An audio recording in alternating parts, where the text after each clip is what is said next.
Happy goal again, give it a chance now, trying to make it 6. Happy goal! Gets his second goal, and Hearts of Oak are down by 6-0. And it is the Tanzanian praise in the game. He scored the first goal. The goal was shot on target there by Hearts of Oak, and yet again the players are struggling to find the perfect places and to send the balls. And Salim here is Accra Hearts of Oak with a subway here, and it is going to be an opportunity for Hearts of Oak to put one back. Yes, they have done that. And so it's Patrick Razak who scored, and Accra Hearts of Oak certainly would have this man to thank at least for a goal here.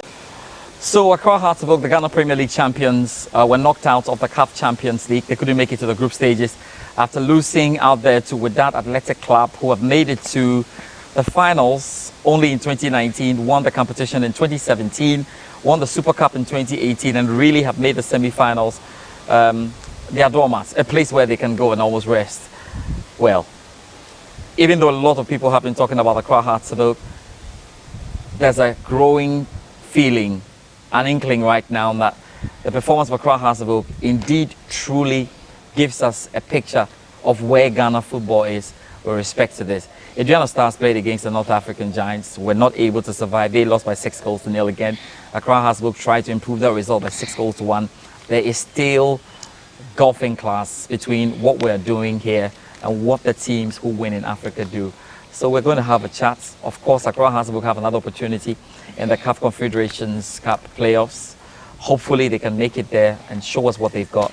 But it's time to have a discussion on where our football is and what we need to do to try and bring it up. Joining me for this chat is a former Ghana Football Association president and ranking board member at Accra Hearts of Oak, Dr. Nyaho Nyaho-Tamakloe, joining me for this discussion. Doc, how are you doing? I'm fine. How are you? Good. I'm fine. And it's good to sit and talk physically. This time not on Zoom. They had to do a lot of Zooms. Exactly. Everything is good and fine. Yeah. So let me just take your initial reaction. I mean, when you watched the game, Accra Hearts of Oak went down by 3-0 in a space of about 20 minutes. What was going through your mind there? Well, I think when the game started, and I noticed the move of the Moroccans, I got worried. You can see that you are facing professional footballers. Yeah. The way they handle ball, the way they pass, and the way also they are alert on the pitch. Yeah. Now the second point I noticed was that after the third goal, yeah, I got alarmed, and I quickly accepted the fact that our standards are not good. And the quality of football in Ghana has to be looked at again. Because mind you, Hearts of Oak won the National League. Yeah. Now, if I compared when I was a small boy years back, when people like Sike Jamfi and others were playing, yeah, they did, to me, a better work. They did a better work because this was during the period of Kwame Nkrumah's rule. And Nkrumah injected a lot of funds into football. And football became the big game, or the biggest game in the country. Yeah. Indeed, Nkrumah used to attend football matches very often.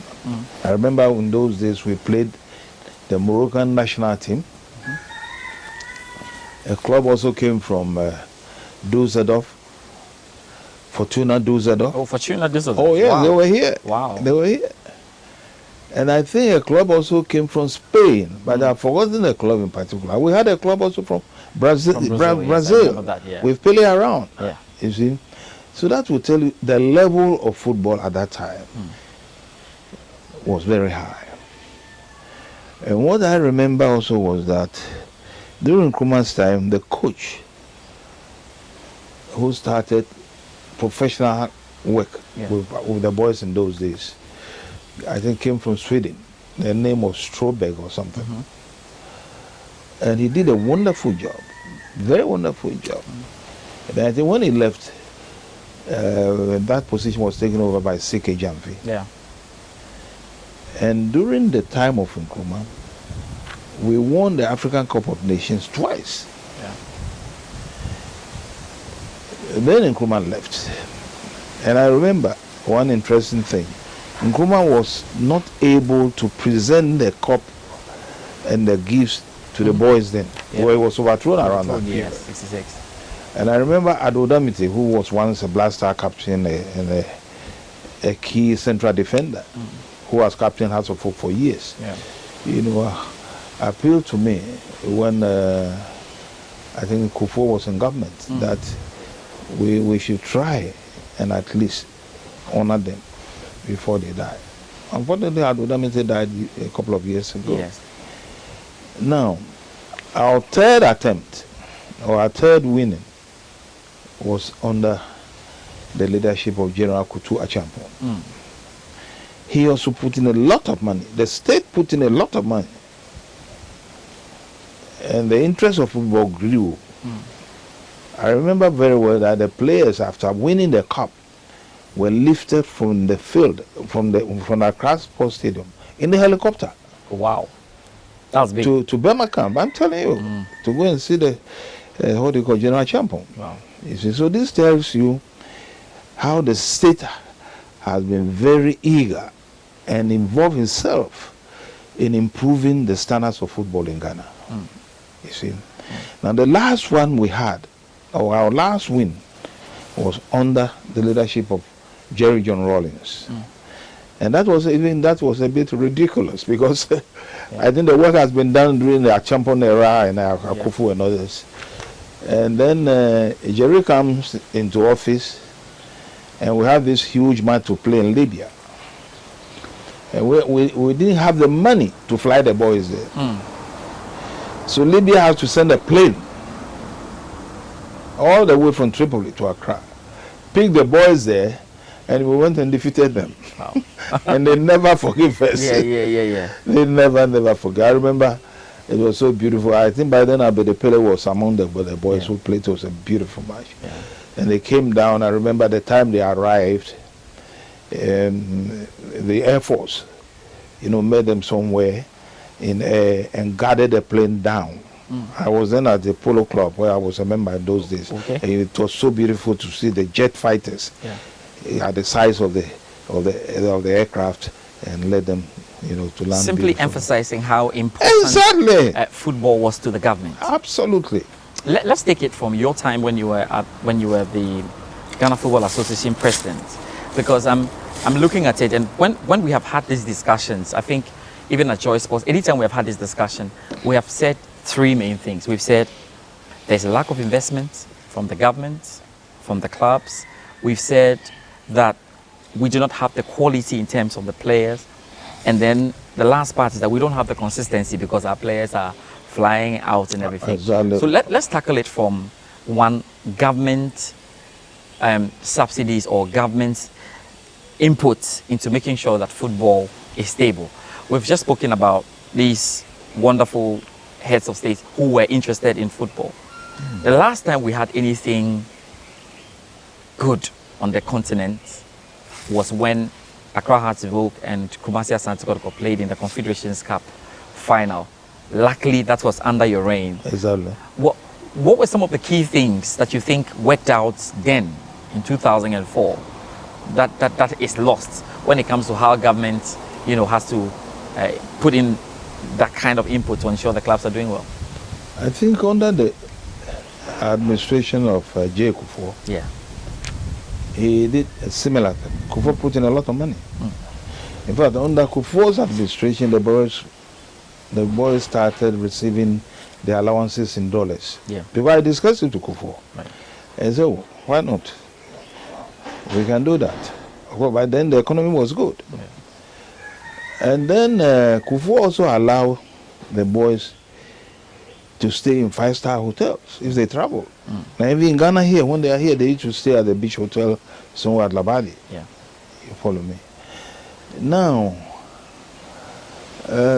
Also, standard of play was very high. The boys then were good. They were committed. Yeah. You see, and their demands were not that outrageous, if I'll say so. Yeah. Now, the match between Hearts of Oak and Asante Kotoko was quite an interesting match. I'm sure you were there. Or you were not there. You would have known. I was present because I was in the FA boss. Yes, you were the FA boss. I was present, and it was a beautiful match. And Hearts won that match. And I remember very well when the cup was going to be presented. I suggested as FA boss that it should be done jointly. Kotoko should come and join us to receive the cup. Yeah. And I tried my best. And I remember President Gufo told me, I will leave them alone. Yes. You know, so this is in fact, Hearts rather was not happy that Kotoko joins them to receive the cup. That was what happened. And I thought it wasn't that nice, honestly. It wasn't that so nice. The quality was very high. I'm trying to remember who the league sponsor then was. Was that the ABC? Was it ABC or the was league sponsor was ABC at that time. ABC at the time. So when you look at league sponsorship and what the clubs were getting, and the fact that players were not demanding so much, did it create a good environment? Like, you know, so players were in there? Because I think about the kind of players, some wonderful players who played in that game we had in this country for some time, and both teams started with different routes, conquered the whole of Africa, and we had that final in Ghana. So what was working? What were the factors that were working? Is it the sponsorship? Is it the clubs? Is it I don't think it was because of money. Honestly, these were boys who were committed.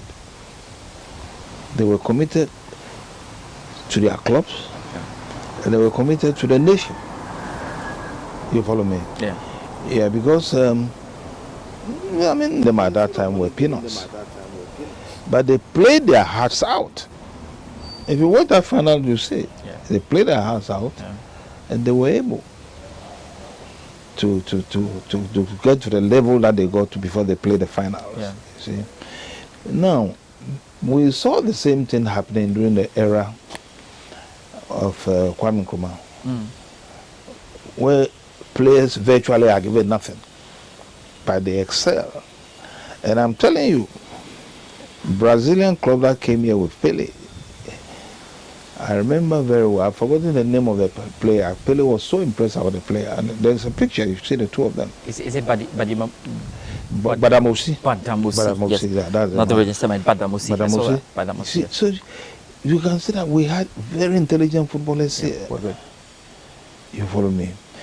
Now, you have to see footballers like this Kotoko player, that fair-skinned boy. Who's that? If you call the name out, Razak. Okay. Oh, yeah. I mean, these are fantastic footballers. Razak. You have to watch them play. Yes. Then you come to polo. People Mohamed like polo. You see, unfortunately, well, I don't know whether films are there, but if the films are there, I believe all coaches in the country should make sure they show this thing to the boys to see. Is it that they were not tempted that much? The players of today say they have a lot of temptation because they're thinking more about their future after the game and all of that. Is it that these Mohamed Polos and co were not tempted that much? No. And the environment was too good for them? As I said earlier, they played football with commitment from their hearts. The boys now are being destroyed, if I'll say it, and I'll say it, by so-called managers that they have.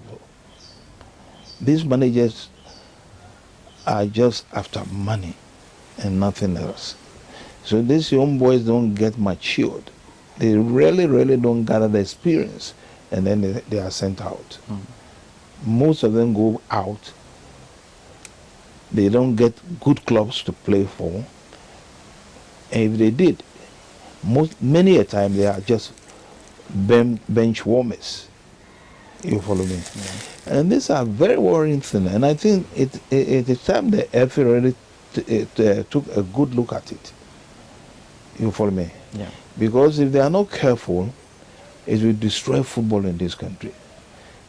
Now, as we sit down, there is no outstanding Ghanaian footballer. If you know one, tell me. Because but when you say, and I had this discussion with Mercedes, who said the same thing. He says there's no player at the moment who can produce magic. Absolutely. So when you say magic, and to be fair to everyone watching us, absolutely, when we say magic, we're talking like Abedi Pele who absolutely. These are or Polo. Or Polo, somebody who can Mohamed Polo or Razak or Baba Yara or Baba Yara. People who can people who can produce magic. See, Amadou Akuse, all these boys are they were wonderful. You have to say, I hope the films are there. Yeah. The Ghanaians, young boys at that time. I was a small boy, but I remember very well. Yeah. These are wonderful footballers. Look, if we come down to one thing that happened when we played House of Folk, during that period, I think I was even in detention at Champion time, so I remember very well. Yeah. Because the noise was so loud that I could hear what was happening in the cell. Yeah. The match was played at El Wak, the so-called Miracle of El Wak, with the fearsome fight for House of Folk. I mean, we were down by, I think, 2 goals. Yeah. And they did that magic. So I believe if these boys really love football, then they should show the interest that they want to play. But so there's a little gap here for us now. Administrators want the boys to stay and put their career ahead of everything. The players say they want to be comfortable. And the baseline of everything then becomes the money that administrators will have to put out and push in there. Some administrators, if you look at it, are doing very, very well. They are trying their best to get there. But if you look at the whole scale in terms of all the Ghana Premier League clubs, or you look at clubs in general, there's a big issue of money. Isn't that one of the reasons why these players are going out and wanting to look for greener pastures? Is there anything that administrators can do? Well, many a time I would say they are deceived by the so-called managers. I've seen quite a number of cases in that they are told they will be getting X amount of money. Extra money, maybe. Outside. $1,000 a month. Exactly. They go there, nothing. But in House of Folk now, we are paying some players more than $1,000. Yeah. I mean, for sure. You follow me? For sure, yeah. The investment the chairman of the board has made into House of Folk, you have no idea.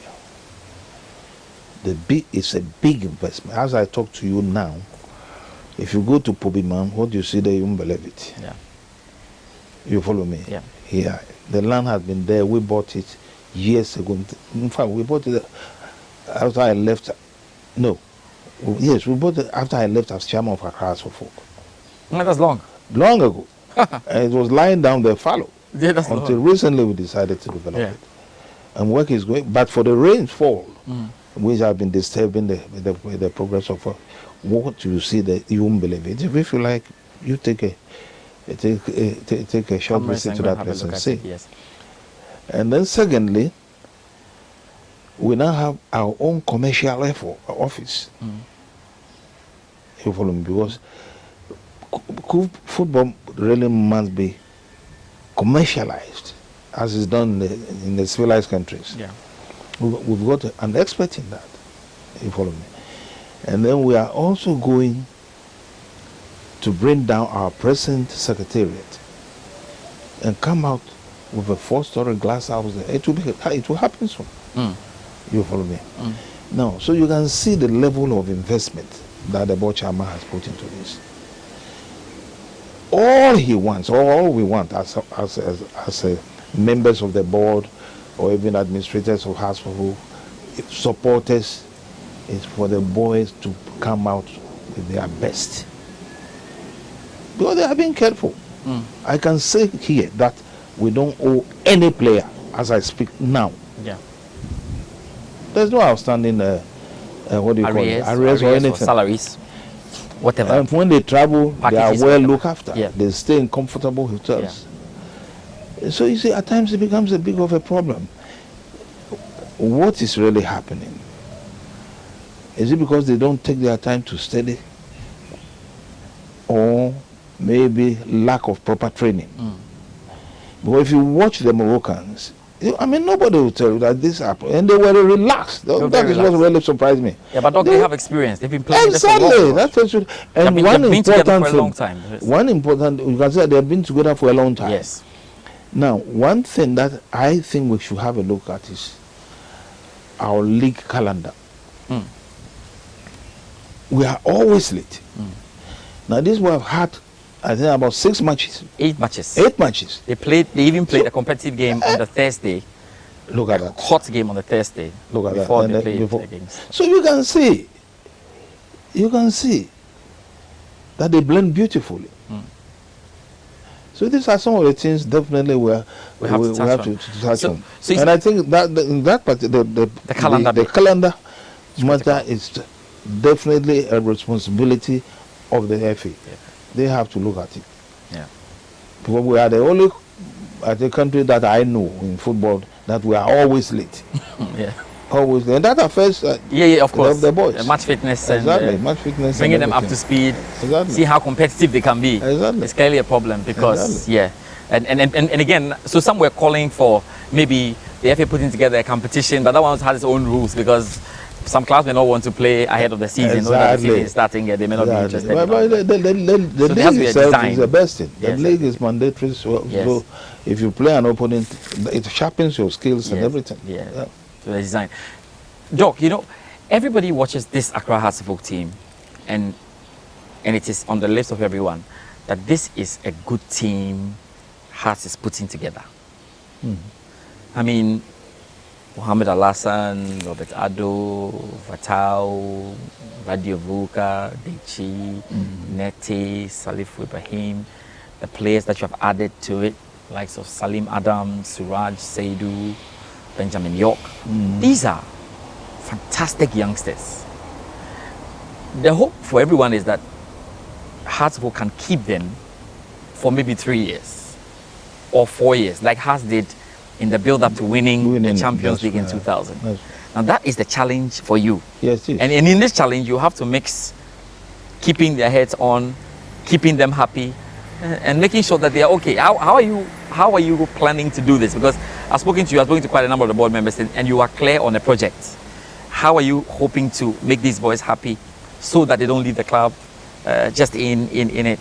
Already people are worried that Afutu had gone with the issue of who have loved to see Afutu in the squad, and that no player goes out, and you can have a squad that will be hopefully winning the league, going to Africa, getting knocked out, and finally getting to the job. How is the board hoping to solve this? Professor, let me talk on Afutu's exit. Yeah. Afutu's exit wasn't because the club couldn't meet his demands. Not at all. That was quite a different thing. Yeah. Now, the boys we have now, as I said earlier, there are some of them who are making quite a handsome income. Yeah. There are some of them. I don't want to mention them here. Now, it is the wish of the board that these boys will stay together, and we are doing our best to keep them together. So many a time their salaries are brought up. You follow me? Their needs are met. You follow me? And I can see that Hearts of Oak at the moment is one club that pays 8 footballers regularly. And all allowances are paid. You see? But for one reason, it comes out outstanding, and he wants some additional money. These are things that can be discussed. Yeah, there are things that you can discuss because because your team is good. And the likelihood that 1 or 2 will come out outstanding is very, very, very high. Yeah, these are things that can be discussed. And we have to spend millions of dollars to keep him. We shall do that.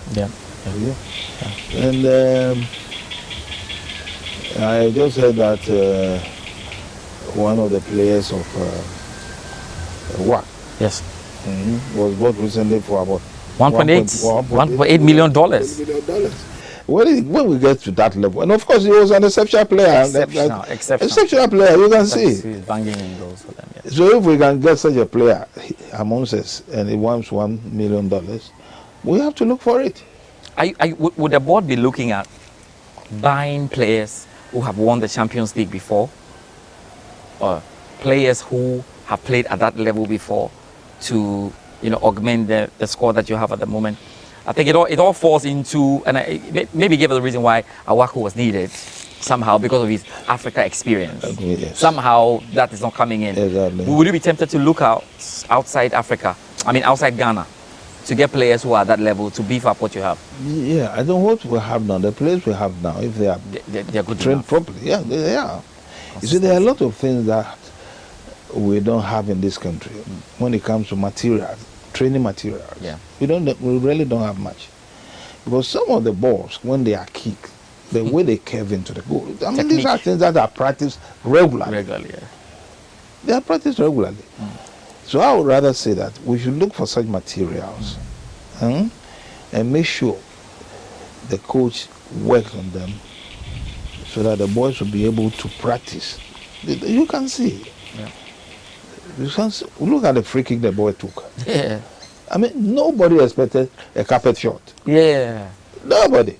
And that's what we're saying, that Nobody expected in a the top carpet leagues, shot. they can even they allow Messi to lie down, because just in case the guy does that. And we're all there and the ball And just... go up and then the ball goes down, so. Not even the goalkeeper anticipated it. Yes. You see, so I think we have to be a bit careful. What I believe this nation should do now, because to me, we are in crisis. But when I look at House of Oak boys yesterday, my own club, Yeah. they were taking on our words. Yeah. It was just on the second half, you saw them coming up a bit. But even that, Totally lost. they were totally lost. Now, we have to go back to the drawing board. The coach must do his best. You follow me?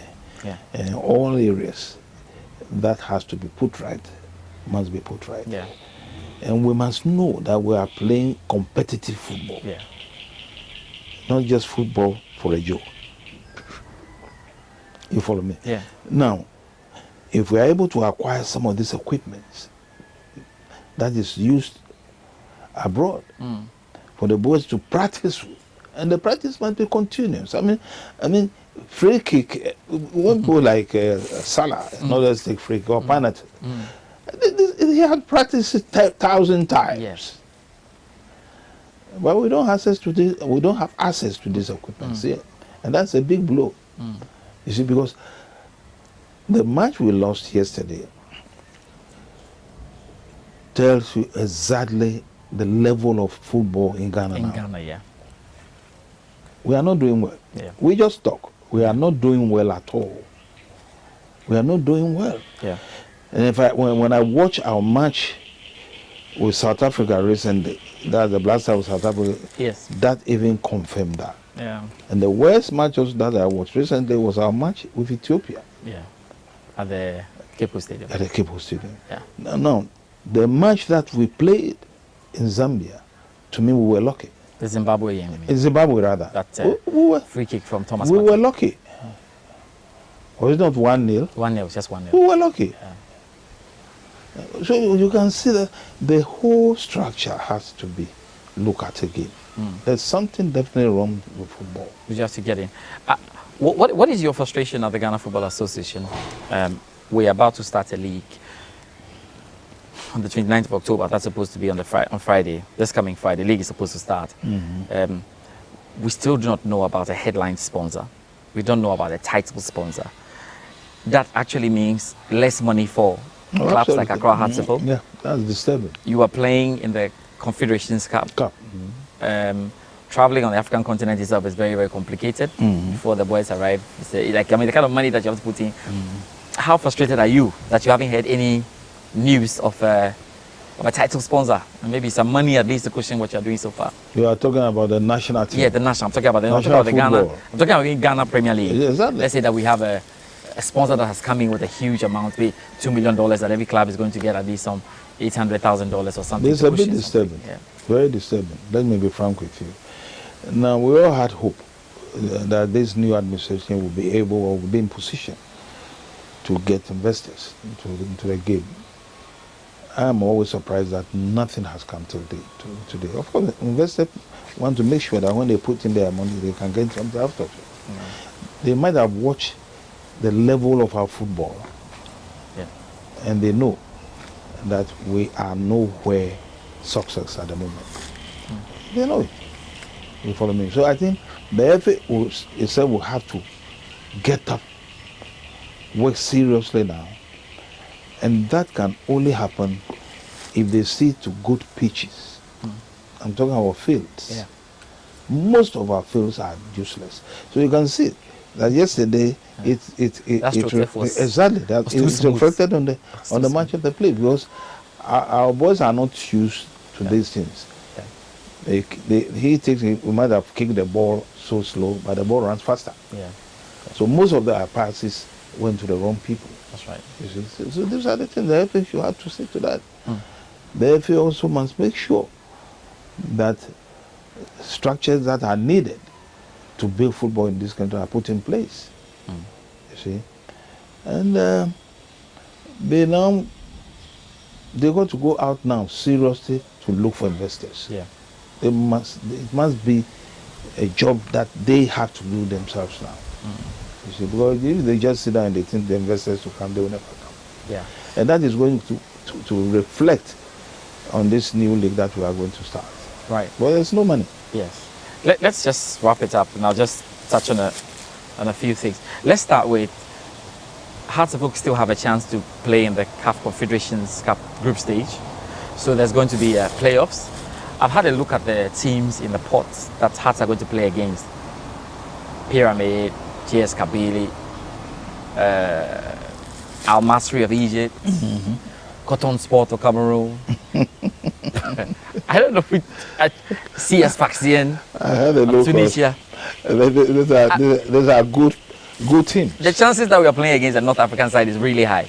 And if you escape the North African sides, because there's RS Berkane as well. So if you escape the North African side, you are going to play against Cotton Sport Dugarwa. Are you hopeful? I'm very hopeful. I'm hopeful because we are now going to start the league also. Okay. And this time round will be very competitive. Okay. And that will fine-tune our boys. Okay. We have good footballers. That's what I have no doubt about. We have very good footballers. Mm. But they need constant training. Yeah. They need constant training. And competitive matches. That is the first thing they should know. Competitive matches. Right. You see, constant training, competitive matches. For instance, yesterday, I find them also to be too slow. Mm. I mean, the Moroccans play the sort of football you see being played lately in England. Yeah. Physical, but fast. Fast. The crosses. See? Fast. Set pieces. You see? So, I'm very hopeful that we will do well now. I'm very, very hopeful that the league starts. We shall do better. Yeah, the league starts on Friday. Mm-hmm. Accra Hearts are reigning champions of Ghana, and are double champions at that. What are the expectations going into the new season? Oh, the new league? Yes, the new Ghana Premier League season. Oh, the new Ghana Premier League, I can assure you we shall do very well. Mm. Very, very well. And we got the team, a very good team. What they need is constant training. And of course, with the league coming now, they will always be on their toes. Yeah. And they will come out with better results. What's the target? Win the Premier League again? Oh, absolutely. That's our target. And I believe we shall definitely win it. But we got good players. You see, when the league starts, you'll see. Kotoko went to Dubai for pre-season. Mm-hmm. And they say they are looking very good, and they are looking to take the title away from Hearts of Oak. What's your reply to them? Oh, well, I know Kotoko very well. I've dealt some of their past chairmen. what do you call him? Herbert Mensah. Oh no, Herbert is recent. I'm talking about BK Bewa and others. Okay. You know, Bewa is even younger. Oh wow. Nomaku and those days. Okay, Nomaku right. and then this popular one, I forgot his name. But things have changed these days, haven't they? Yeah. Things have changed. You see, Kotogo makes a lot of noise. I know Dubai. Kotogo very well. Dubai prison. Oh, they make a lot of noise. Look, what Haas can do, they can do it. I'm telling you. Sure about that. I'm positive about that. You follow? They know it too. They know it. What is Dubai? Why go and play football in Dubai? What are the gains? And to they give want the to boys play a certain feel. third-class clubs and whatnot. They didn't even come out with any convincing victory. Well, they say it's friendly. I just They want friendly, the same friendly that all friendly matches are recorded by FIFA. Yes, they yes, they are recorded by FIFA. So hands down, Haas is winning the league. Definitely. Definitely. There's no doubt. You see, you later come and tell me that I said so. We have good boys, and I am very hopeful that they will definitely shine. Are you concerned about the level of officiating in the Ghana Premier League, though? I mean, going into the level. Honestly, of officiating is a problem, not only in Ghana, but in Africa. It's a big worry. Now, nobody knows exactly what the rules are. Even yesterday. Yeah. Confusing. Few came. Little touch. I mean, you can't believe it. And the worst was what happened at Accra Sports Stadium when we played them. So officiating is a problem on this black continent. And we have to do something about it. And in Ghana here, if the FA fails to handle that properly, it will create a big problem. To create a big problem because people really spend money and then they work hard and they get into a match and the referee just destroys them. That is pathetic. I don't know why the referees do that. Some say they take money. Look, when I was House of Folk chairman, I'll tell you a funny joke. It wasn't a joke, it was written. Yeah. Somebody came and told me, oh, this referee has to be given something. Because the match, but then we were going to play a team called Okwawu United. I said, to hell, if it's not going to be fair, which it should be, let us lose the match and see. Because in those days, referees, when you play the fool, they deal with you. All the supporters will deal with you. I'm not saying it's the right thing to do. It's the wrong thing to do. It's the wrong thing to do. You see, but that's why they... Absolutely. Referees are being punished. Well. Exactly. There must be a platform and that referee should be banned. If you find a referee, after this is the cameras are there, so you can know exactly or see exactly what the referee has done wrong and what he has done right. If you see that he is definitely partial, ban him from refereeing. Full stop. And they will sit up. But look at the way they behave. Look at the match. A fixed match, I think Obuasi just before. I mean, this is disgraceful. This is very, very disgraceful. And there was a referee there. You see? So they need to step up. They definitely need to step up. Dr. Kofi Amwa, the LOC chairman for the Africa Cup of Nations 2000. He's a very good friend of yours. Very good friend. He suggested that on government investing, government should invest, I think, said $3 million in football and see what it gives it. They should invest $3 million in football and see what they get out of it. And he made the point. He said, "Oh, $3 billion is just about 2 or 3 flyovers that you don't do for 1 or 2 years and go on." What do you think? Is that kind of investment? I agree entirely with Kofi. But when I heard it, I was so happy. If government can do that, it will completely lift up football in this country. So I told him, Nkrumah invested into football. Yeah. Huge amounts of money. And that lifted the club. That lifted the game. Achampon did equally the same. And the results came out. They both won the African Cup of Nations. Nkrumah twice, Achampon won. Rollins was lucky. He came at a time where the boys had been already, prepared for the game. But he also did well. Because after that, he supported them. Look at the boys. I think is it under 17 who won the 95. Or that Lamte and his group in those days. This was all under Rollins. Yes. You follow me? So if government really takes the trouble to put in money, what is $3 million? Yeah. But if you put in money, when they put in the money, definitely they will get good results. You follow me? Yes, I follow. So I agree entirely with what Kofi Amwa said. Right. Entirely. Right. He's a businessman, so he knows exactly what investment means. Exactly. Yes, right, Doc, we have to say a big thank you for your time. It's a pleasure. I don't know if you look in the camera and say something to the Accra Hearts of Oak fans who are not feeling too good when you lose by 6 goals to 1. One thing is that our motto, never say die. Yeah. It's always when we hold together. Yeah. What happened should be behind us. Yeah. And then we look forward. So I tell all supporters that they shouldn't get worried at all. Definitely, we are coming back. Thank you very much, Dr. Nyaho Nyaho-Tamakloe, for your time. Dr. Nyaho Nyaho-Tamakloe is a ranking board member, top board member of Accra Hearts of Oak, also former Ghana Football Association president. And I hope you enjoyed this interview. It's got everything in it. Plus, we are looking forward to the start of the new Ghana Premier League season. My name is George Addo Jr. Thanks for watching. So, congratulations to the Phobians. Yeah, congratulations to the Phobians. Finally, the wait is over. Finally, they have their hands on the title which they've deserved. Samuel Brady is the man with his army of Phobian players who never said die throughout the whole campaign. There were moments where many thought they were down. There were moments where many thought they were never going to reach the top. But here they are. They have reached it and they are celebrating it. Well deserved. Hearts of Oak